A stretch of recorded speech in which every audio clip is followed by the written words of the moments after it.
你好吗？很好，很好，很好。Okey. Saya Muhammad Syakub bin Ahmad daripada Akademi Pengajian Islam. Ingin mengadakan sedikit perbualan kepada anda berdua. Jadi soalan pertama saya tentang pemakanan, iaitu pertamanya, apakah pemakanan tradisi kegemaran anda berdua? First. Makanan tradisi saya paling suka ialah okuih dalam bahasa Hakka.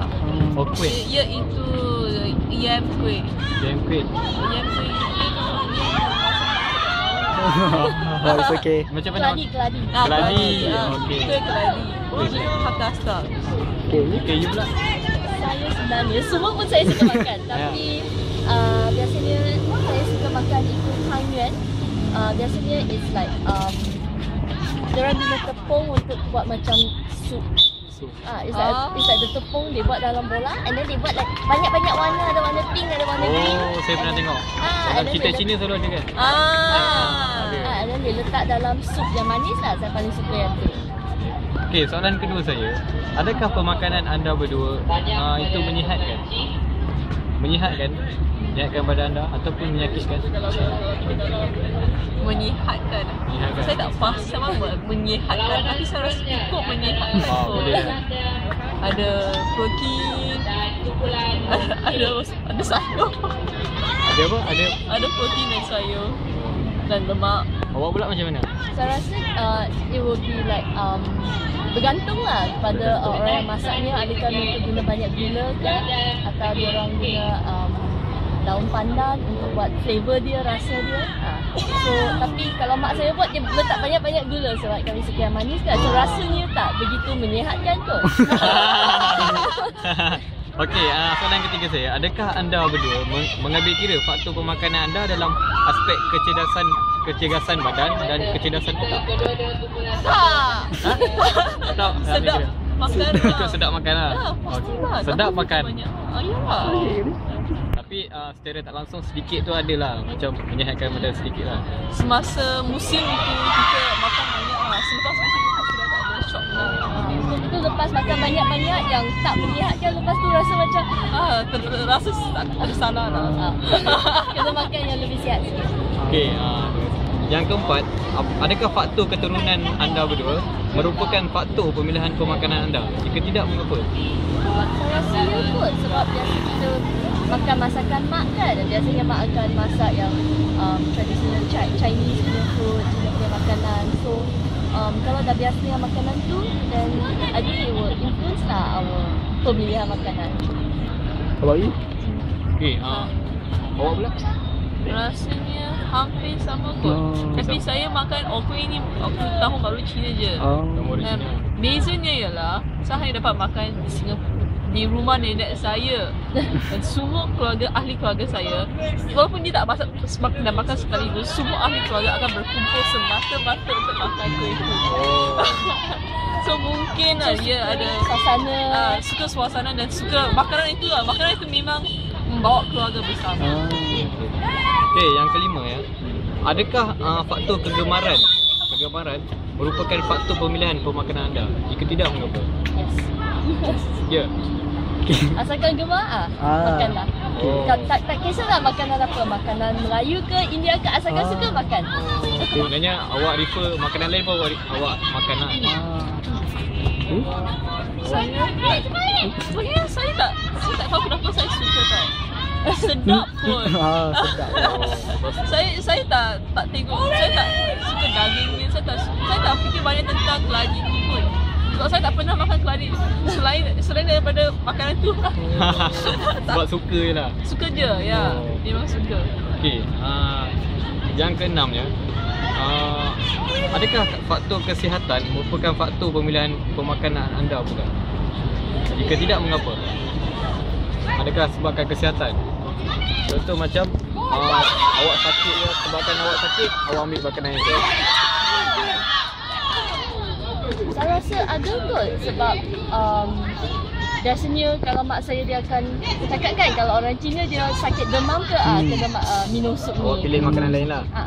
So biasanya kami tak minum sup tu lah, tapi mak akan sediakan sup tu khas kalau kita demam ke atau apa-apa ke. So adalah like certain food yang untuk kesehatannya lah, the benefit kesihatan.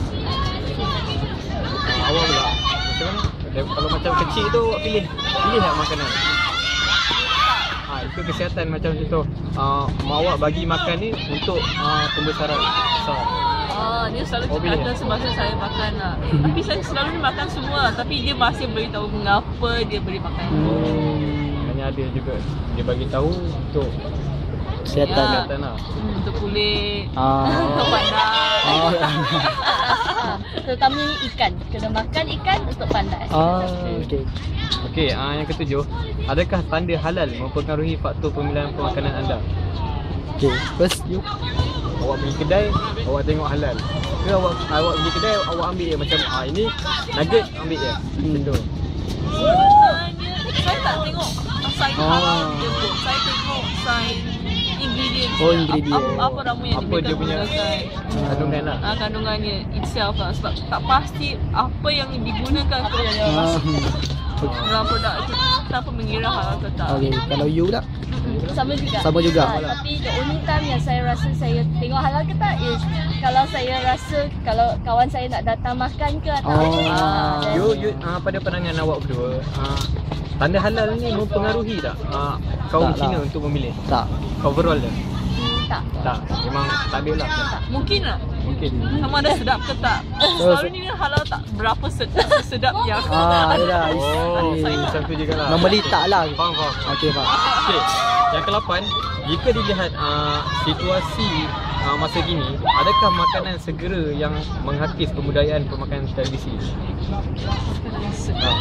Makanan segera ni menyebabkan makanan tradisi ni orang tak tengok dah. Orang dah tak ambil dah.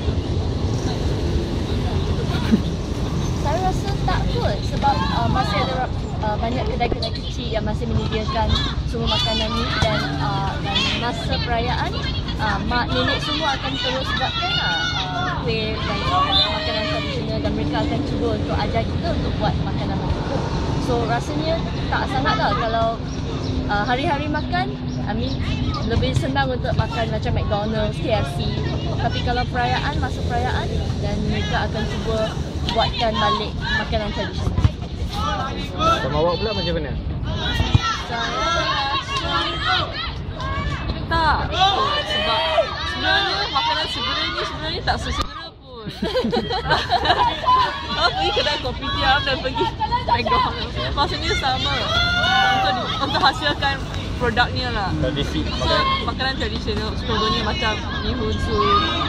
Semua makanan tu sebenarnya makanan tradisional, tapi mungkin budak-budak tak fikir bahawa makanan tu makanan tradisional pun. Macam Maggi sendiri, makanan tu makanan segera kan? Maggi lah. Maggi pun sebenarnya tak berbeza sangat dengan makanan tradisional sebab akhirnya mereka letak ni, letak ramuan pun sama kan akhirnya produk. Mungkin saya rasa awak punya makanan tradisi ni dia macam tempat dia tak berapa ada. Contoh macam dekat UM ni sendiri susah nak cari. Mungkin itulah faktor dia. Betul. Tengok lokasi. Okey. Yang ke-9, pada pendapat anda, adakah generasi muda kini mengamalkan pemakanan tradisi?